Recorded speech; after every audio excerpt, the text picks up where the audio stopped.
Hi guys, welcome back to day 4 of cold turkey withdrawn from Sertraline, which is an SSRI medication. So today I'm just going to go straight in again with the symptoms, and I've noticed that again through the night, which I've mentioned in previous videos, that the symptoms definitely seem more intense. In fact, as the day goes on, a lot of the symptoms become amplified, and last night I felt like I was very close to actually just going back onto the medication because it was really severe. And it's very easy sometimes to underestimate the impact of how you're going to feel in that moment. It's very easy for me to say on some of my other videos that I'm just going to kind of lean into it and accept it, but it's easy to forget how terrifying and how scary some of those symptoms can be, especially when you're feeling like you're in a totally crazy mental state. Your emotions are kind of going up and down.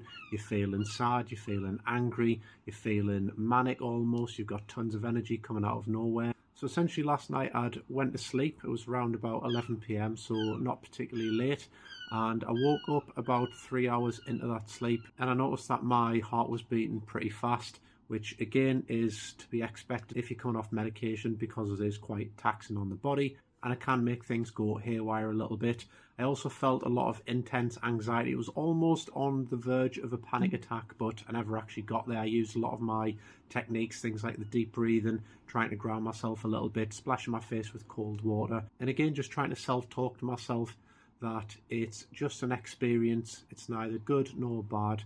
It's okay, just let it be there and eventually it will pass. Not only that, but I did also have a pretty intense dream. Again, I've noticed that I'm getting a lot of nightmares and a lot of very intense, emotional, vivid dreams. And again, I can only put that down to the withdrawal, but also coming back online with a huge spectrum of emotions, something that I've not really felt for nearly 4 years now. So again, that could just be something that feels very overwhelming. It doesn't necessarily even have to be a side effect or a symptom. But yeah, I was feeling very sort of out of my mind. It was very scary. I could hardly focus. I had a lot of brain fog going on, and I was very close to just kind of giving in because it was really intense. I had a lot of severe nausea as well throughout that kind of episode.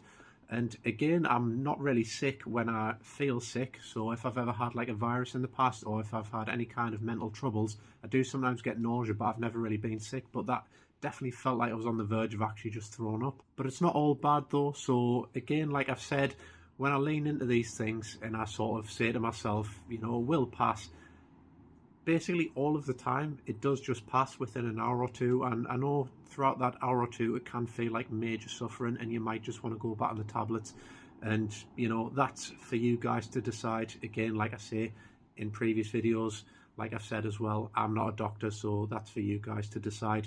And sometimes tapering can be a better option rather than just coming off the medication, which is very harsh, it's very abrupt, and sometimes for some people can even be quite dangerous as well. Nighttime aside though, in terms of today, I woke up and I felt pretty good. I usually do feel pretty good in the morning, and I am sticking with my routine. So my friend's really good.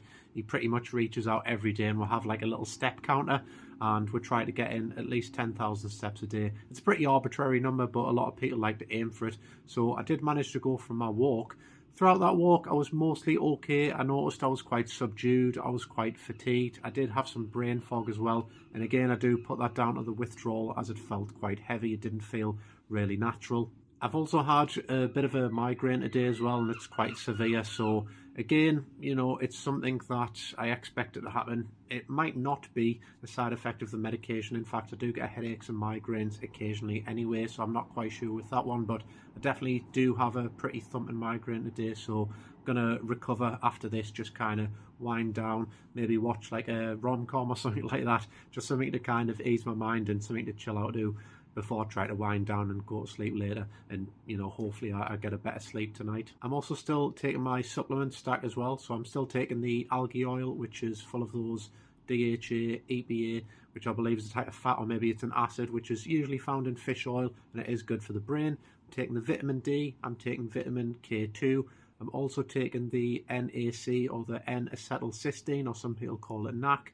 I'm also taking glutamine, and I'm taking creatine as well, and I'm also taking some electrolytes. So a lot of this stuff was actually incorporated over the past 8 months, as I had a lot of symptoms with long COVID, and in fact a lot of those things actually help with post-viral illness.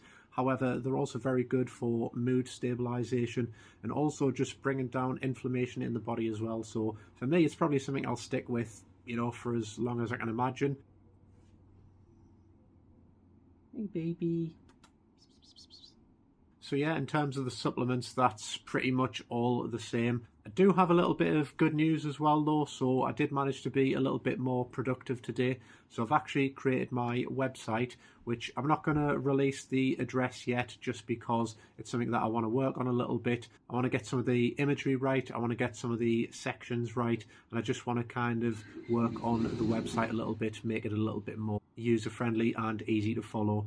Like I say as well, and as I've said in the previous videos, I'm going to start releasing pictures into the gallery, which is going to be basically covering all the meals that I eat throughout the day. And this is going to include tidbits on what types of vitamins you're getting, nutrition, phytocompounds, and things that can actually work to help in boosting your mood and certainly help with a withdrawal process. I'll also be posting my YouTube videos there as well, so in the future you'll more than likely have a direct place to go to for any updates and new videos. But of course I would appreciate if you subscribe here as well. It is going to really help me build this out and bring more helpful content to you guys in the meantime. I will also be doing a full overview and a background of my entire relationship with mental health in the future in another video, just because these are more daily updates, but there's a lot more for me to talk about in terms of anxiety throughout my childhood. So there was some episodes where I can definitely remember being anxious and having some OCD as well, things like health OCD, overbreathing, forceful blinking, checking my pulse, stuff like that. And as I mentioned in a previous video as well, I didn't actually take any medication until I was 25, and it was quite strange. It was quite abrupt. It was something that I was just put on without much being said by myself. You know, I was feeling flat at the time, but I was quite surprised thinking back now how easily it is they put me on SSRIs, because they never explain the side effects or things that you can experience, and they definitely don't explain things like withdrawal. Maybe it's different now, but certainly when I was a little bit younger, you know, they never told us about withdrawing from medication. So yeah, that's pretty much my day 4. It's been a little bit eventful, certainly in the night, so I would say if you are looking to withdraw or taper off your medication, definitely be prepared for the night time to be really intense. For me, it's definitely been amplified, and it's easy to feel isolated at that time of night. You know, people are asleep. It's not easy to talk to friends or get access to people, but I would say make use of the resources that you have depending on the country that you're in. If you use ChatGPT, or even if you do a quick Google search, there will be some resources as well that you can access. I will include some in the information below as well. This is just going to be for the UK, US and Australia, but if you're further afield or if you're in any other countries, make sure that you do a search specific to your area, because there will definitely be plenty of great resources to help you when you're feeling like you're in a crisis, or if you just need to talk to somebody. In fact, in the UK, I've used a service called Shout, which is actually just a text service where you can text somebody. Unfortunately, it does take a while sometimes to get a response. When it first opened up, it was really good. I could literally just text them and I'd get a conversation straight away going with somebody, and it was really helpful to get us through sometimes those mental health crises. But even still, it's nice to know that you're sending a message and there's going to be somebody waiting there on the other end of that. In fact, sometimes I've waited so long that it's often just passed within an hour or two, because the queue can be unfortunately quite long. You know, there is a lot of people in our kinds of situations where they experience anxiety, depression and other illnesses like that.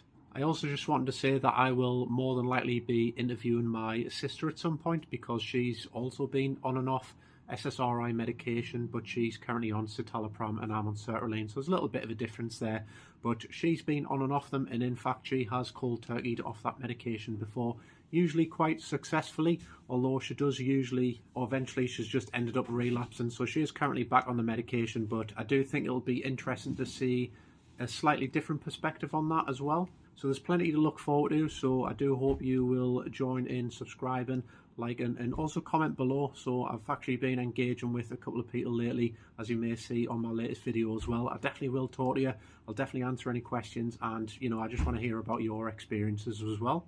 But other than that though, that's pretty much day 4, and that kind of wraps it up. So quite eventful, but other than that, I'm hoping it continues to smooth out over the next few days, and I'll be updating you again tomorrow. So yeah, thank you very much for watching. Bye for now, guys.